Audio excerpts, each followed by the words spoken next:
is couple, sever, rend, lacerate, and slash. Now, out of these 5 words, if I look at the word that I know, and I can imagine even you guys must be knowing, would be couple. A couple means to bring together a pair of two, right? This is a general meaning which we associate with couple. On the other hand, if I look at another familiar word, I may have slash, because if I say the prices got slashed by 50%, it means to reduce or to cut down. So couple means to bring together and slash means to cut down. They are both opposites. Now the 3 words that are left, which is sever, rend, and lacerate, let us try to connect either with couple or with slash, and that's how we'll get our answers. So if I see lacerating or severing means again to cut or tear apart. And since all of these mean to cut and tear apart, my answer thus becomes couple. Looking at the second question now, I have quell, suppress, allay, pacify, and ruffle. I definitely know what is suppressing. I definitely know what is pacifying. Both mean to calm something down. On the other hand, if I look at ruffle, it means to cause trouble. And hence, quell, suppress, allay, pacify are synonyms having the same meaning, which is to subdue or to calm things down. On the contrary, ruffle means to cause trouble. If I look at the third one, it says seize, launch, initiate, commence, and open. Now, this is a very easy and a very simple one. When I say seize, it means to stop, and all the others mean to launch or start something. Hence, definitely my answer is seize. Coming to the fourth one now. Fourth one means brink, threshold, verge, brim, and hub. Now, when you think of brink, threshold, verge, and brim, all the 4 signify an edge or the ending point of something. Hub, on the contrary, is a central meeting point. So my odd word out becomes hub. The fifth one, though difficult, involves a lot of fancy words like eulogy, panegyric, obloquy, glorification, and encomium. Now, eulogy, panegyric, glorification, and encomium all refer to the same thing, which is words of praise. And obloquy, on the other hand, is abusive language, words of disgrace. And hence, my out of context or odd word out is obloquy.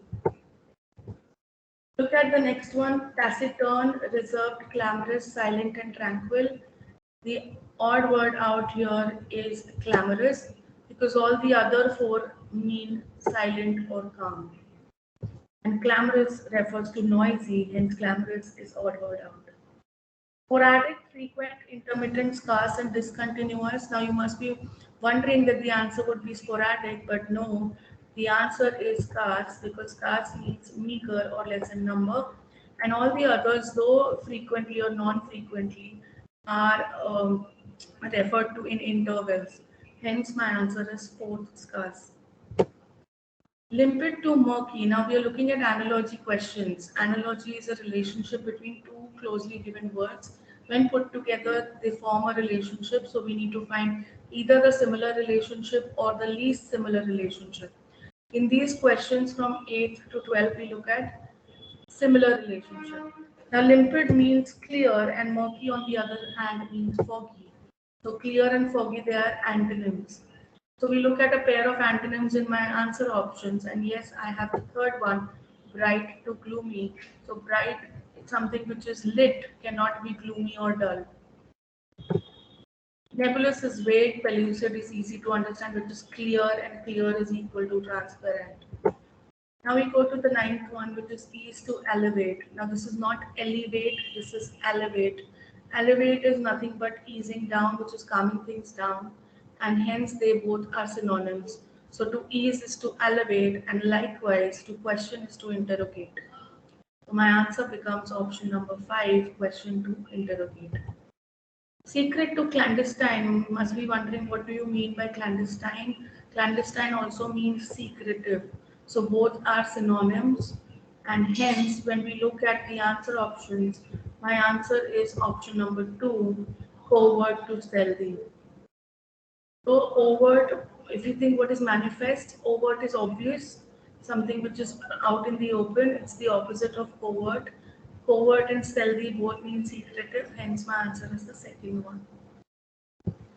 Looking at the 11th one now, drama to audience. If I look at drama to audience, drama is watched by audience, or I could construct a statement saying audience goes to watch a drama. So game is watched by spectators, or spectators go to watch a game. Building to story, building is made up of multiple stories, and hence book is made up of multiple chapters. That's the logic used. Now, when I talk about 13 onwards, 13 to 17 deal with least similar relationship. So, if my pair in the question or the key pair is the synonym, my answer option will be bang opposite to that, which is an antonym.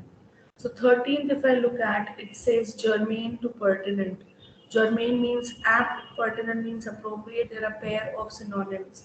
So, if I have to look for a least similar option, I look for and pair of antonym. So hence my answer option becomes fourth, excited to serene. Farce means a joke or a mockery, and burlesque means spoof or a parody. Both mean the same.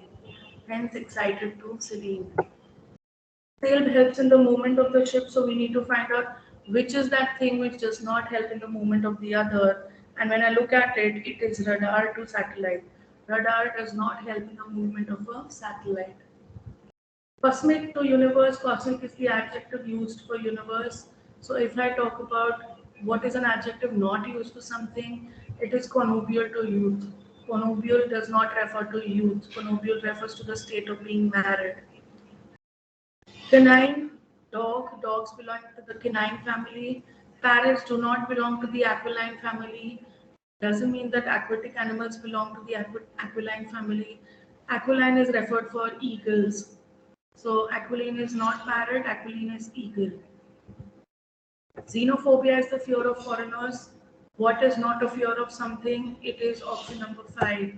Claustrophobia is a fear of enclosed spaces. It is not height. The fear of height can be called as aerophobia. So hence claustrophobia is incorrect. Moving on to, in each question, the word at the top of the table is used in different ways. Choose the option in which the usage of the word is incorrect or inappropriate. When you look at 18th one, it says eschew. Eschew means to abstain from. My correct answer here is option number 1. The curriculum is eschewed towards. You can't abstain something towards. You will always abstain from. And when I say abstain, which means to avoid. So you won't avoid towards something, you would avoid from something. Hence, the first one is incorrect in the 18th question. 19th is plod. Plod means to walk slowly in a very heavy manner. So if I say which answer is incorrect, um, the answer to this is option number 4. Rachel lost her balance as she attempted to plod in the heavy snow. Though the snow was heavy, but when somebody is plodding, they're walking really so slowly with heavy steps. So you can't say that she lost her balance during that, because plodding means walking very, very slowly. Revival means to bring back or rejuvenate something, and hence here the answer which is incorrect is option number 2. The fashion industry was experiencing a revival of 80s style and not a revival 80s style. Hence my answer for second becomes incorrect. Rest all are used in a correct fashion. Coming to fill in the blanks. Now fill in the blanks is something which we've been doing for quite some time. They are questions in which you require to read the sentence carefully and fill in words that make the sentence coherent and comprehensive. Now, if you look at the 21st one, it says, football evokes a dashed response in India compared to cricket that almost dashed the nation. I have an adjective here, which is adverb here, which is almost. Now, when I used almost, it should be modifying an adjective. Also, the idea compared to the first blank has to be little in degree or higher in degree. So my answer to this becomes option number 2, which is lukewarm to electrifies. So football evokes a lukewarm, which is nothing but moderate response in India compared to cricket, and cricket almost electrifies or shakes the nation up. Hence, second. 22nd says social studies, science, matters of health and safety, the very atmosphere of the classroom. These areas a few of the dash, but the dash of proper emotional reactions. So when I talk about areas, then either I will go with the second one or the fourth one. Since we talk about emotional reactions are not formed as a basis, they are formed basically. So you the word formation will fit in correctly with emotional reactions. So these areas are few of the important areas for the formation of proper emotional reactions. Hence my answer to the 22nd one is the fourth option. 23rd says when children become more experienced with words as visual symbols, they find that they can gain meaning without making dash sounds. Now, when I talk about dash sounds, the sentence basically says that when children become habitual to actions and they understand the meaning of a particular action, they need not speak. And if they need not speak, which means they need not make audible sounds, the sounds that can be heard. So, hence option number 2. Sorry. So learning is more efficient when it is dash. It is less efficient when it is dash. When I talk about learning, obviously there are many people who feel accomplished and deferred, but I need something that gives me efficiency, which is, you know, uh, the the time duration in which something is done. So learning is more efficient when it is fun. It is less efficient when it is a drudgery. So my answer is option 4. To a greater or lesser degree, all the civilized countries of the world are made up of small class of rulers dash and of a large class of subjects dash. Now we're thinking from the point of view of rulers and subjects. Rulers are the one who rule, subjects are the one who listen. Hence my answer is corrupted by too much power and corrupted by too much passive obedience. Simple arithmetic tells us that there is more dash than dash. Now, many people feel that my answer should be improbability to probability. But when you look at probability and improbability, you can't substantiate how arithmetic tells us about this. But I can definitely say that there is more imitation than innovation. So in arithmetic, there's not been any innovation till here. We've been copying and we've been using the same formulas that had been invented long ago. Hence option 5. 27th now. As a step towards protesting against the spiraling prices, spiraling is nothing but increasing prices or growing prices, the farmers have decided to stage a picket in an effort to. When I say stage a picket, staging a picket means a demonstration, holding a demonstration.